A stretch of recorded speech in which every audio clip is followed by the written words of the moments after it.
All right, welcome back. If you're expecting drops in our drop fleet, don't worry. I actually have a drop zone battle report that has been filmed and just needs to be edited. So that's coming back. Don't worry, that's not going anywhere. But for today, we have a game called Zone Raiders.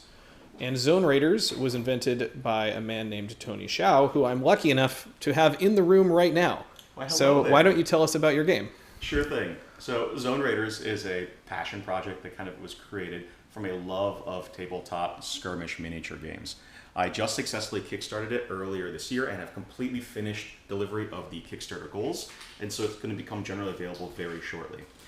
Zone Raiders is a 28mm small-scale sci-fi skirmish game where you can use models of any range, of any type you want in order to create your teams of survivors in this kind of apocalyptic technological future within a giant megastructure in space millions of years in the future. And Zone Raiders is very unique in that it combines many of the things I really enjoyed about the sort of campaign skirmish genre with modern design sensibilities where your tactical decisions matter, where the terrain is part of the gameplay much more so than an obstacle you have to fight. And so all these elements kind of combine to make something fluid and cinematic in addition to being a satisfying game experience. I'm hoping to go and make sure that the rule set is streamlined and straightforward so that it's easy to learn, but the depth of choices you can make and the skill you can gain and the variety of play expand upon that to make it something that lasts. All right, so now we're taking a look at an example board for Zone Raiders. This takes place in like a technological wasteland within this humongous space structure, which is so large that pretty much anything can exist within it.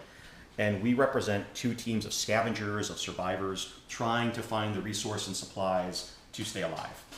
And within Zone Raiders, you can see this broken, asymmetrical terrain full of dangers, full of hazards, and that's a major part of the game because the verticality and the difficulty of the terrain is actually quite easy to traverse for your units, which have an array of grappling hooks, of wall running abilities, of powered boost packs and pneumatic shoes.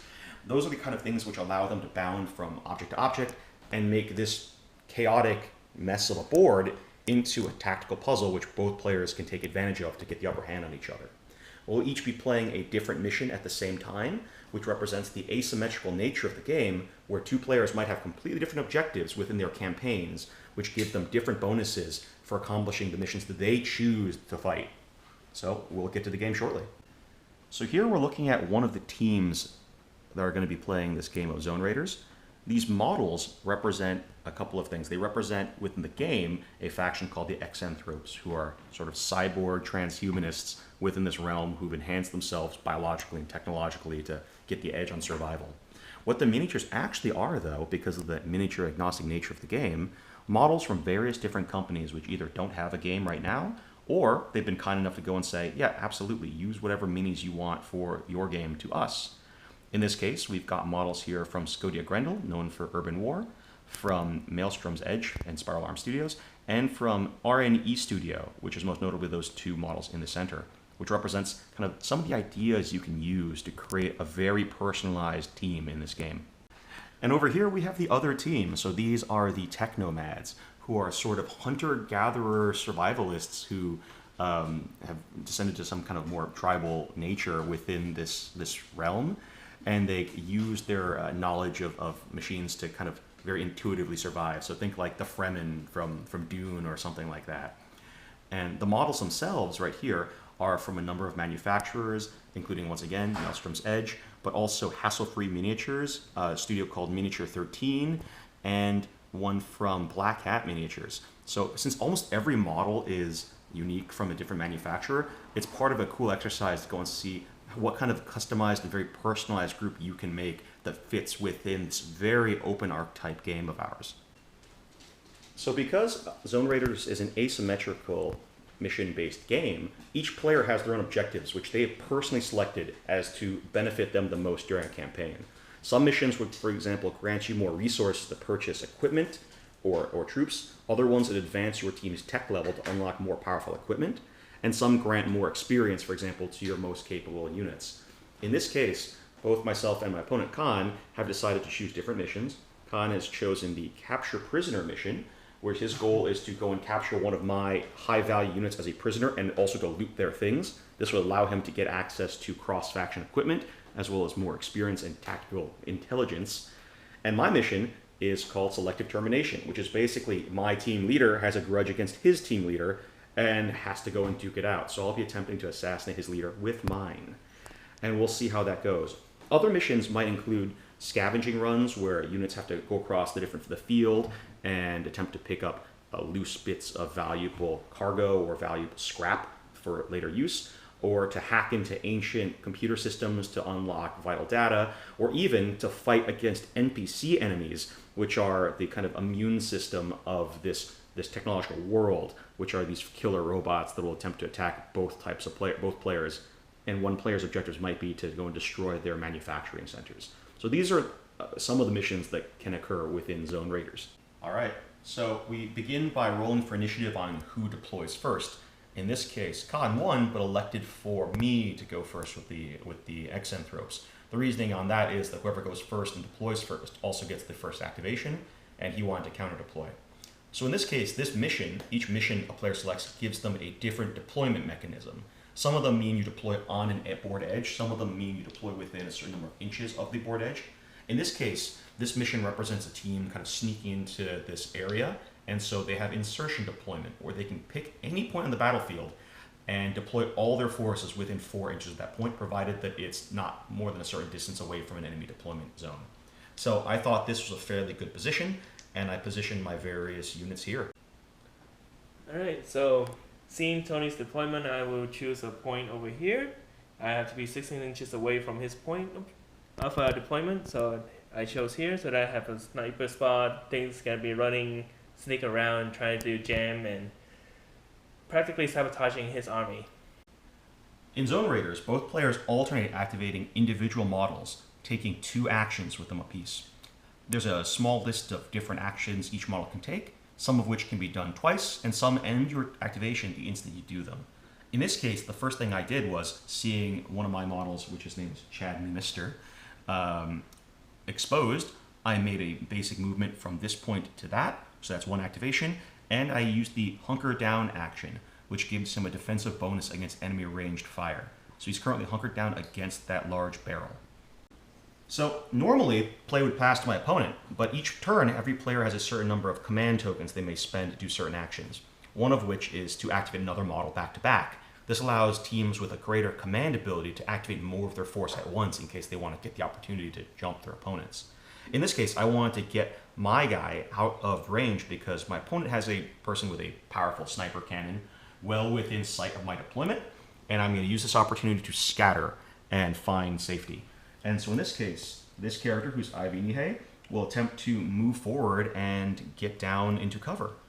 While she's on this elevated platform, in most games you're kind of stuck there. But in Zone Raiders, fortunately, she's equipped with a grappling hook launcher and with the ability to wall run with kind of claws in her feet. And so she's going to be able to use that to first make a basic move action, which should take her 5 inches. I'll spend 1 inch to go to here, 2 inches to wall run down this flat surface, and 3 more inches to go there. That provides a good deal of cover from my opponent's position, and I will in turn gain Overwatch with my second action so that if an enemy should come into line of sight, I may spend this token to open fire on them immediately. Alright, in an attempt at taking out models from far away, I have my sniper here take a shot at his drones. He missed, unfortunately, and he now gain an out-of-bullet token. Yes, so in Zone Raiders, a large element is ranged combat has an optimal range where all shots going up until that range have no penalty, and beyond that it's a suboptimal shot, so you have a major penalty. In this case, this sniper unit has a clear line of sight to that drone who is against this cover banister, so that counts as cover. We're very generous about cover because this thing is actually moving around, ducking, weaving. And so the modifiers are on a d20, you attempt to roll this model's shooting stat. You have to roll equal to or under, which I believe is a 10, modified by being higher than your opponent, which gives you a +2 bonus. But if your opponent's in cover, they gain you suffer a -2 penalty. So in this case, it's a flat shot. Khan missed, and so therefore he gains an out-of-ammo counter on this weapon, which is a very powerful single-shot rifle. So he'll need to take the reload action later in order to be able to fire it again. So next activation for the Exanthropes team, I will activate this model right here, which is Alita Gan, who will attempt to find a better position. She's equipped with close range weapons, and so this long range shootout is certainly not going to be good for her. So I will attempt to use the wall run action to go and move up 3 inches to go to there, another 2 inches to keep moving. That's the conclusion of my first action. I will then, for my second action, keep moving by spending 2 inches to go to this barricade, and another 3 inches to go all the way down to there. And that will be my activation, other than the fact that this faction has the ability to kind of push their augmentations a little further, so once per game, they can take an additional action. I'll do that right now, and just keep running. So I'll move down to there, and I'll have another 2 inches to go to there. Alright, activating this character in my warband, he will attempt to grapple up here with his grappling ability. So one of the important aspects of the game is that many units can grapple, which gives them great mobility. In this case, a unit attempting to grapple uses both of their actions, but can pick a point within 10 inches and just basically launch themselves there to reposition before ending their activation. So now I measure, it is within 10. Yep. So I pick that point, and then within 1 inch of that, I get to place him. So place him right there, within 1 inch. Yep. So next activation is for the Exanthropes, where this light spotter drone uses its leap ability to fly over a gap 5 inches and arrived over there, where it had a vantage point on the opposing sniper. I made an attack with the weak auto carbine mounted on the drone, which needs, in this case, its base attack is 8, and the target has a cover, so it needs a 6 to actually hit. So I rolled 6 or less, and it came up as a 2, so the target was hit. The target, that sniper up there, though, has armor, and so with an armor with a defense value of 10, boosted by 2 by being in cover, so defense value of 12, he had to roll a 12 or less for the armor to stop the attack. It was successful because Khan rolled a 12, and so the attack does nothing. He could have moved 1 inch upon being hit, but chose to stay in position. Alright, well, in the second attempt to shoot the drone down, the leader go from this point, running up the wall and climb over to gain cover, and shoot at a drone there within 8 inches of his rifle. Unfortunately, missed. Simple final activation for my team over here with the Exanthropes. My leader, wearing the powerful exoskeleton, just simply takes a double move to go behind that staircase for cover. Alright, since I have 2 back-to-back activations, since Tony uses command point to activate 2 model back-to-back, I have my Temperance Sep over here, moving up from underneath, wall running up, trying to attempt another shot, also fail, have not getting luck during that.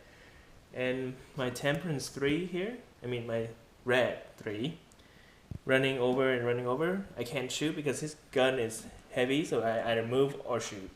So start of round 2, and we rolled for initiative. Whoever rolls lower goes first, and so the Exanthropes, I have won initiative with an 8 versus a 9. I will start off by having this drone move a single move action, so I'm going to move over here. I'm going to attempt to spot the target. I'm going to attempt to mark that trooper right over there.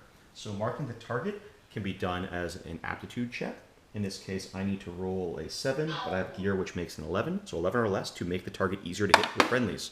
9, the target has been successfully marked, which is kind of designating him with electronics or by calling out the target and making him more vulnerable to fire. So to try to establish a combo and take advantage of this newfound vulnerability of the target, I will immediately activate with a command token my model goes over there, that first guy that I moved last turn. He's equipped with this kind of heavy machine gun type weapon called a Flechette Healer, and I will activate him right now. So he loses Hunker Down because this has his new activation, and he has to sit still to be able to fire this heavy weapon. He will do so on that marked target. The range of the weapon optimally is 18 inches. They are within 18 of each other, and so I'll have a clean shot. Now, the target has cover, so I'm suffering a -2 penalty to hit. However, if the target's been marked, I gain a +4 bonus, so I'm actually at a net +2. My shooting skill is a 9, which means it's now an 11. Dice that I rolled are 11 or less will count as a hit, and my weapon has a auto-fire special ability where it can shoot 3-round bursts. I'll roll 3 dice, and any 11s or less are a hit. So in this case, only 1 hit. Alright, so I I got hit by only 1, luckily, and I make the armor save on a 1. So now, because I got hit, I will intend to try and move him to a safer spot by moving him 1 inch over. This is a general mechanic in the game that when you get shot at, you can take a 1-inch move to sort of find cover or react slightly. So Khan activated actually and tried to move that unit that was marked into a better position with his activation, but I've had this model which had Overwatch within sight of him. So I decided to spend the Overwatch counter and make a 3-dice attack with the weapon that model is equipped with called a micro laser array. There's a penalty to Overwatch fire, which was reduced, but in essence I needed a 5 to hit. I rolled a single 5 for 1 hit, but Khan, with his amazing dice, rolled a 1 with his armor, just because he's rolling amazingly and is just not taking any damage. And so he survives the Overwatch attack and gets to complete his second action. So go ahead. Well, since my armor save is always amazing but not shooting, I'll just gotta move into here so that I won't get shot again, since this guy's a mark. Alright, after moving my guy, I spend command point to activate my robotic dog over there. I stand still to shoot his heavy gun. So now a third attempt to shoot the drone, looking for 4 or less, and miss all 3 shots. So now I'm running out of ammo. Exanthrope activation. So one of the Exanthropes, Eldiagan, makes a double move to go over there to attempt to flank the enemy team. Alright, in an attempt to get a better high ground, my sniper leap 5 inches over and then run wall up as his first move in action, because he has a whopping move 7. Wow. And then I reload as my second action, so that I remove the out of ammo token. Yes, so one thing about that unit is that it's called a Outrider. It's a very, very mobile unit, and it's equipped with special mobility armor that's light, but it gives so much speed and the ability to go up these kind of obstacles. So the Exanthrope leader makes a movement to go and leap down into the lowest level, denying line of sight to that sniper, which is just reloaded in the tower. She's equipped with a really powerful close-range cannon and close combat abilities, and we'll see if I'm able to get that into play soon. Alright, nothing exciting happened in this activation. Leader moving down the stair to hide from incoming fire and reload his gun. So as a double action, this unit right here, who is Ivy Nihei, will launch a grappling hook up to that platform and just relocate. This took both actions, so her gun is still unloaded. Okay, so my temperance step moved up the wall over and can see that model slightly a little bit, but that was enough for her to take a shot, and she was counted as open because no cover within 1 inch of the target. So I was hitting on 11. I hit, but Tony make a save, so now he's moving 1 inch closer. A lot of really good saves this game, actually. Yeah. Dice are hot for the defense, but moving closer will give a better melee opportunity in the near future. So, beginning of round 3, we rolled for initiative. Khan won the initiative by rolling lower. In Zone Raiders, rolling lower is always better. And so we're in an interesting position where most models have been exchanging some light ranged fire. There's not been a lot of casualties. No one has actually been seriously hurt because of amazing defense rolls, but that will probably soon change. People are scattered throughout the board, taking up different positions, and there's a lot of opportunities for violence to come very, very soon. One aspect of it is that a number of units are positioning for close combat, while Khan has a sniper in a higher position which can catch a number of units in a crossfire or to take advantage of other rules to generate very, very favorable firing conditions. So we'll see what happens with that. So activate him. I noticed she was very close to his gun, and his gun only has 8 inch range. So I took my opportunity, move out, take a shot. I finally hit. It's very powerful gun. It's 6 strength and AP. It's like an arc caster lightning gun sort of thing. Yeah, meaning has to roll super low to make the armor save. And the fluke of dice meant that despite needing a 5 or less, I rolled a 2. And my Exanthrope Close Combat Warrior is totally unscratched from this powerful lightning blast. Yeah, a lot of amazing armor saves in this game so far. This is not normal. Right, by spending command point, I noticed that my dog has an opportunity to rush into melee against this outflanking ninja girl, and so I do. So what happened right there was that unit is a heavy industrial robot equipped with powerful rending industrial claws who ran into melee. In Zone Raiders, if you spend any actions that take you into melee, you get a free melee attack. He successfully rolled equal to run to his melee stat, inflicting a hit. I failed my armor save, finally. My defense roll failed by rolling over the amount I needed, and so the attack got through. Now, when an attack gets through in Zone Raiders through the armor, the attacked unit has to make a survival test to see if they were merely wounded or if they were taken out of action completely. In this case, fortunately, I had passed my survival check so that my model suffers a wound, as well as losing its armor protection because the weapon is armor shredding. It has the AP property. What that means is I no longer get benefit of armor, including the mobility moves such as wall running and leaping, which is kind of part of the suit. And the model suffers a wound, which means I might lose future actions on future activations, as well as suffering a penalty in melee. Next activation for the Exanthropes team, I decided to activate the Combat Automata, this drone right here, which is not the greatest of fighters, but it does have a rapid-fire automatic weapon capable of laying suppression fire. So I use the suppression fire action to go and put a token on this sniper, this Technomad sniper on this high ground, giving him suppression fire, which means that all actions made by that sniper will be at a -4 penalty for the rest of this round. Alright, I'm activating my Temperance Step. She's moving over in an attempt to get close to support the melee. And I know she cannot make it over there, so she just move and take a pot shot on the drones and successfully hit. Yep. So using a flechette rifle, which does not need to reload between fire, she managed to hit this Combat Automata that just made that suppression fire attack. I failed the defense check and the survival check, causing the drone to go down. So a unit that's down is basically out of the game, it's unconscious, it's been disabled from wounds, and over the course of a campaign after the round, we can see if it actually survived or if it was killed or suffered some kind of permanent damage from this attack. So right now, with the situation kind of developing and with these two seeing each other over this gap, I decided to go and take actions in my own hands with some dynamic movement. So this Exanthrope warrior is actually going to use her leap ability to go and cross this gap and move 5 inches over to here, where, if I didn't nudge the terrain that much, I'm now in melee. So now, after the successful leap, she'll make a melee strike upon her opponent. So the Exanthrope managed to go and make the attack. I successfully hit, and my opponent failed his saves, including both his defense check and his survival check, and goes down from this swinging blade, from this flying sword attack. If I wanted to, instead of using the sword, I could have also attempted to do a bash attack, which instead of doing much damage, it throws an opponent 2 inches back.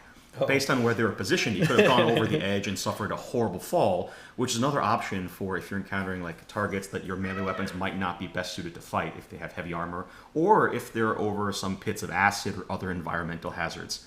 Those are some of the tactics that are available in Zone Raiders. Alright, I took an opportunity to take a shot at that melee person who take out my teammate. So my leader move up the stair, take a shot, hit, but Tony make the armor save. So one thing that's also really important, which is kind of really outrageous for this round, most of the Technomad teams are equipped with very powerful weapons called mag drivers, which are kind of like this homemade railgun from the scrap of this battlefield. And they're very powerful, they do a lot of damage, but they're one shot between reloads, while many other weapons aren't. But for whatever reason, Khan simply can't roll properly, or I'm rolling amazing, or he's rolling amazing, and no one's actually hurting each other. So normally they'd be a lot more deadly, yeah, right? It's a lot more deadly, which is interesting since this plays into my strengths, where the close combat definitely gives my forces the edge.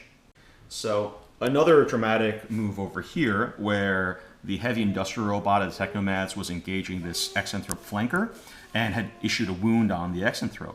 What the wound means is every round I want to activate him, I have to make a roll beforehand to see if I get all my actions or if I lose one. In this case, I successfully got all of my actions, so I have 2.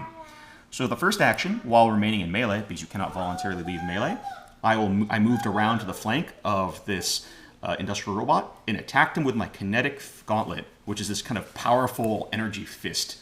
I made my successful hit and actually went through the armor, as well as caused the target to fail his survival check. So this industrial robot goes down from this heavy punch due to some good rolls, but because the punch also has the concussive rule, what happens is after being hit, the target flies back 2 inches directly away, in which case the target would fly 2 inches, oh, well I should pick that model up, 2 inches into that hole where it would suffer additional damage if it wasn't already disabled by the first attack. So because he was downed, I have successfully taken out that assailant. Here's his counter, marking him down, and the Exanthrope warrior that did it is still heavily injured. So we'll see what on earth that will entail in following turn. Alright, My chariot 9 over here, while being suppressed, but he see his friend being taken out by the ninja, take a revenge shot at an amazing distance, because he's a sniper, and hit, finally.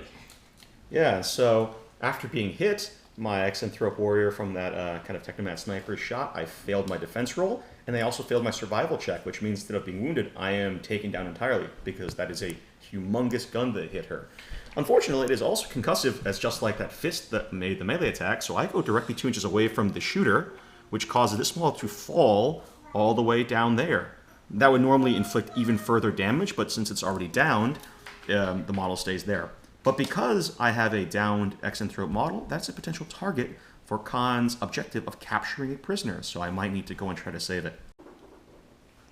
So for the first activation, because there's no other Technomads, I will activate all the remaining Exanthrope models. The first one is the leader, move from here with a leap action to jump to there, and then another one to jump to there. This height is actually too great to be leapt in one bound, and so I had to use a platform position in order to reach that. So round 4, Khan wins the initiative again this time, so he'll choose to go first. The tactical situation has shifted from the last round, where the Exanthropes have suffered a major casualty, and the Technomads have suffered 2.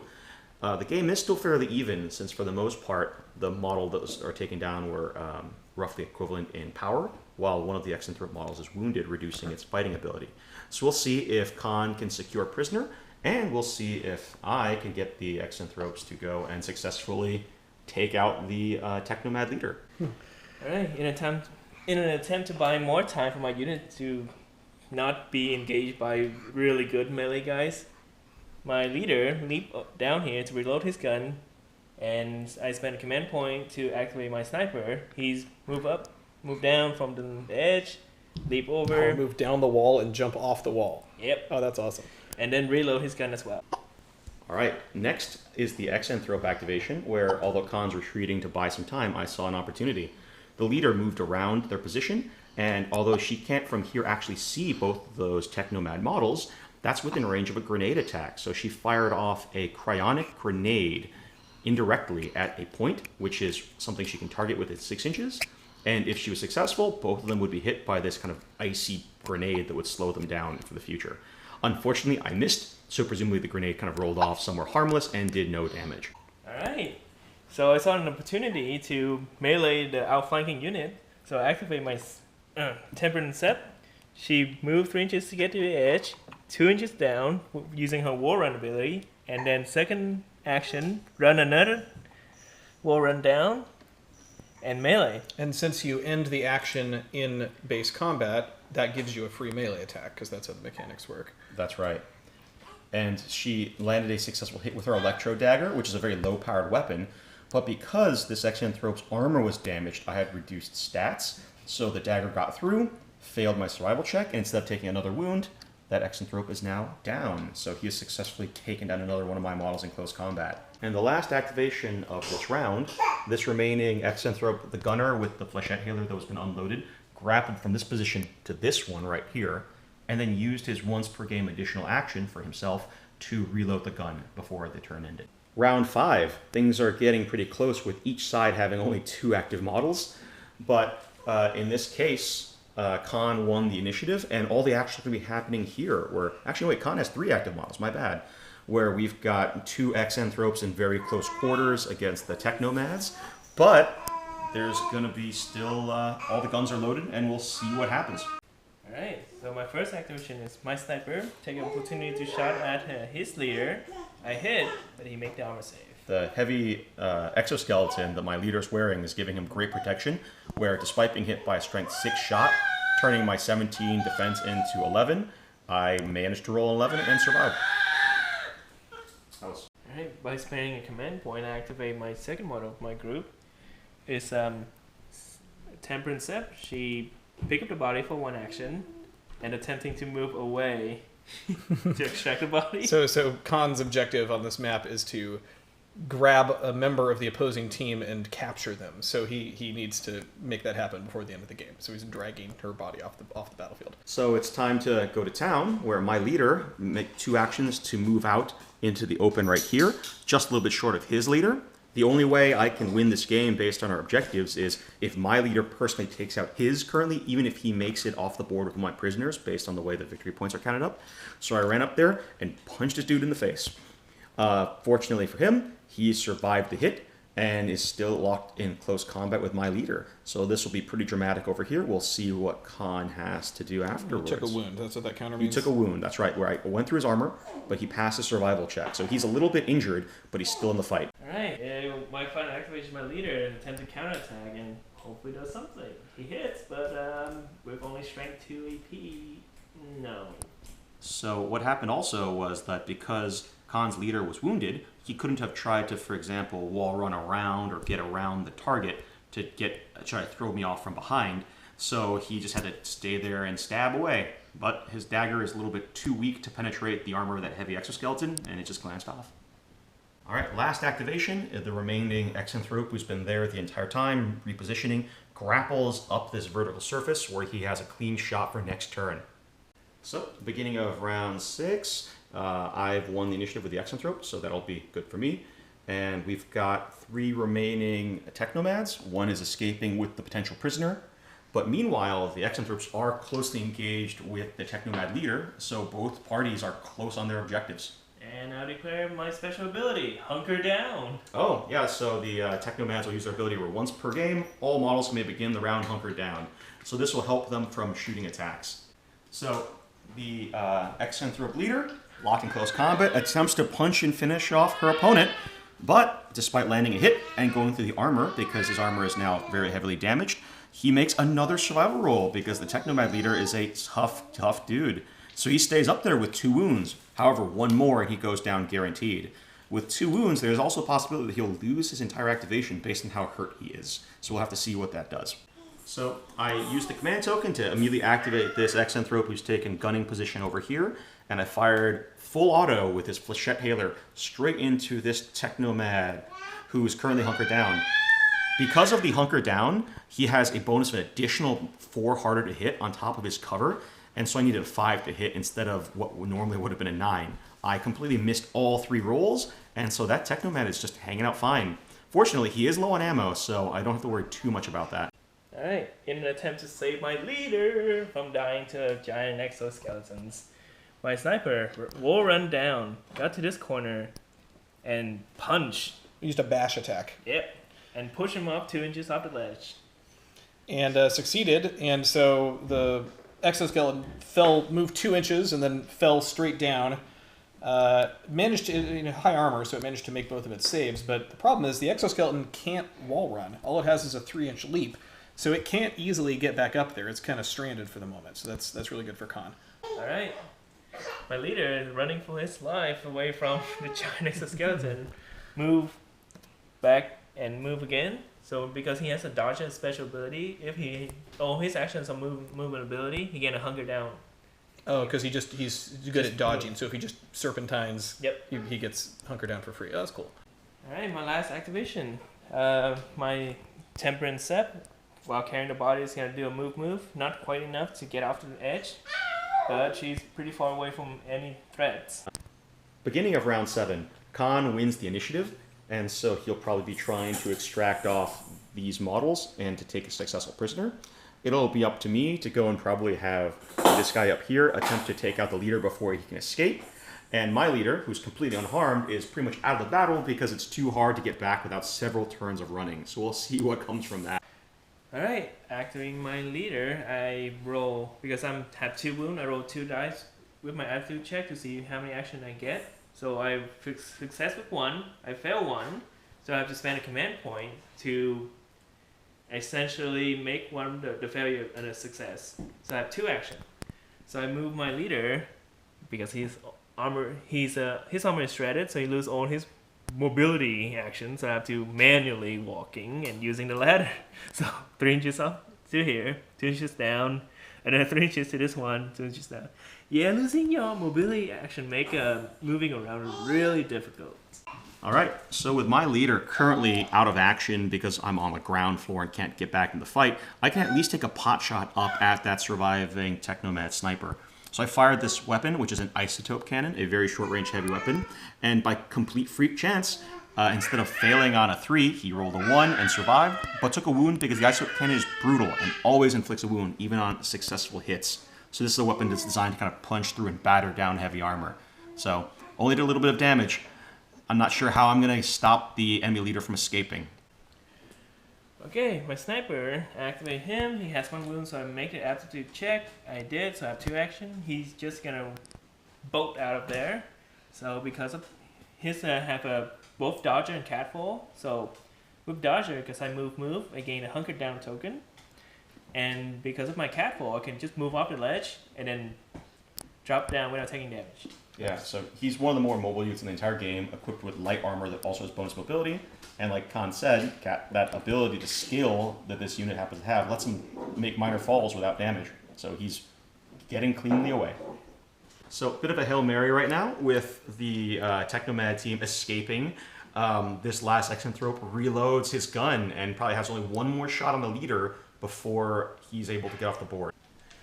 Alright, so my last activation for the round, Temperance up, carrying the body, and go off the board. Extracted a prisoner. Beginning of what probably is the final round, I have won the initiative, and I have 1 chance from my Exanthrope to take a shot at the leader. If I down him, then the game is still afoot, and I probably can win. If I can't, he'll easily be able to escape based on his current position, and Khan will win. So we'll see what happens with this final roll of the die. All right, so this is the Hail Mary shot. My Exanthrope up here with his Flechette Hailer is going to attempt the final shot against the leader who is currently fleeing. The leader has cover and normally, and it would have hunker down, but at this angle, he's completely exposed to the Exanthrope right up there on that tower. So I will suffer no penalty in attacking. Instead, because I have the high ground, I'll gain a +2 bonus. I'll need an 11 to hit, firing full auto, so I'm going to use up all my ammo on him again. If I can take him down, then the game is pretty much tied, and we'll see where it has to go with there from the points accounting. So here we go. I'll need 11s. Dice is 11. 3 hits. Not 6 and 1, so 3 hits. Make 3 saves. After a hail of gunfire from the Exanthrope on the tower, the Technomad leader finally goes down. So that's more points for the Exanthrope player. We'll go through the point assortments pretty soon. But there's nothing I can do left with an empty gun on that tower to prevent Khan's remaining trooper, that sniper that's been running away the entire game, from actually scooping up his leader and escaping cleanly. I have no actual way of making a shot or getting down from that tower fast enough. So he will be able to extract his leader off the board, even though his leader was taken down.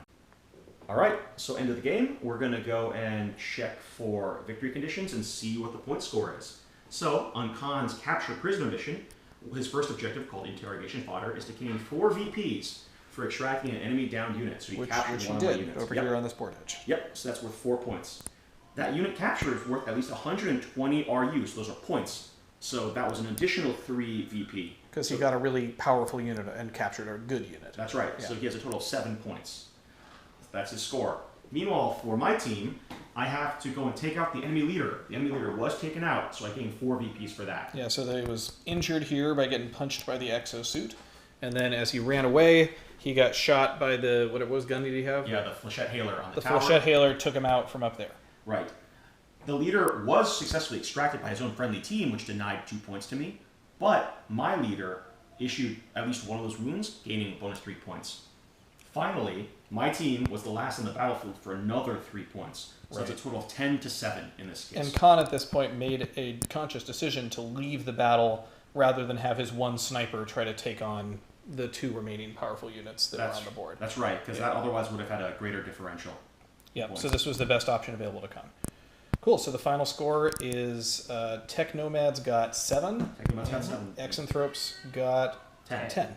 Okay, so talk me through how the game went. What was your plan? How did it go? And what would you have done differently? Well, the plan was to counter-deploy and have a gunfight before the melee that will eventually happen, and trying to take as many shots, doing as much wound as possible. So the objective was seeing where Tony's deploy, then counter-deploy, and then take shot as soon as possible. So all of those condition check, it's just I did not hurt anything. Did not hurt anything, or did not actually hit anything on the first 2 rounds, which is really bad because his stuff is really getting in close. What I would have changed, maybe instead of dashing my leader out to as far as possible, I should try and move more carefully, like ducking under cover, trying to take a complete outline of sight of the shooter instead of trying to move as fast as he can. That might have cost me the game, actually. Got it. All right, and how about you? What was your plan, and what would you have done differently? So, because the Xanthropes are more capable of close combat and are much faster if they decide to use their once per game augment token per character, I intended to get up close and attempt to kind of push him off of his elevated position once I had realized he deployed there, since he deployed second. At that point, one aspect is that his leader has to engage me at least at some point, otherwise I'll automatically accomplish one of my objectives for him being a coward. So I knew he had to stick his neck out there, and once he was close enough, it was just a matter of inserting my leader underneath his arcs of fire and using the turns where both of his units were reloading with their powerful guns to try to get closer. So by timing it that way, I was able to get closer. The one thing that was really unexpected was when one of his more novice technomads actually ran down and killed the flanker and then took that body. That was something that was unexpected. And at that point, I had to make a race of trying to go after the leader or basically going after the prisoner. I made the choice of trying to race against the leader, and it just barely pulled ahead in points. If he had been able to get his leader out of the fight and out of my ability to attack him, he probably would have come up ahead in the point count. Yeah, it ended up being really close. So yeah, this is my first time actually seeing the game fully played. I'm very excited to go put my own warband together and get into this. I think as we were talking, we decided that the game is sort of like XCOM with wall running. And I love XCOM, and I'm very excited to get into that. So I don't know. I hopefully I can make some more of these battle reports in the future, and maybe I'll be bringing my own warband that time. Any final thoughts? No, as always, it's been fun making this game. It's been fun playing it. So always glad to get an additional game. Yeah, me too. You just gotta find people. So join us. Yeah, join in, and let me know in any comments in the YouTube. Just let me know. Anything. This is my first time making a battle report for Zone Raiders, so any sort of formatting or anything that we could have done, the way it's edited or how we did the activations, total length. I'd love some feedback on that too. So just let me know. Anyway, thanks for watching.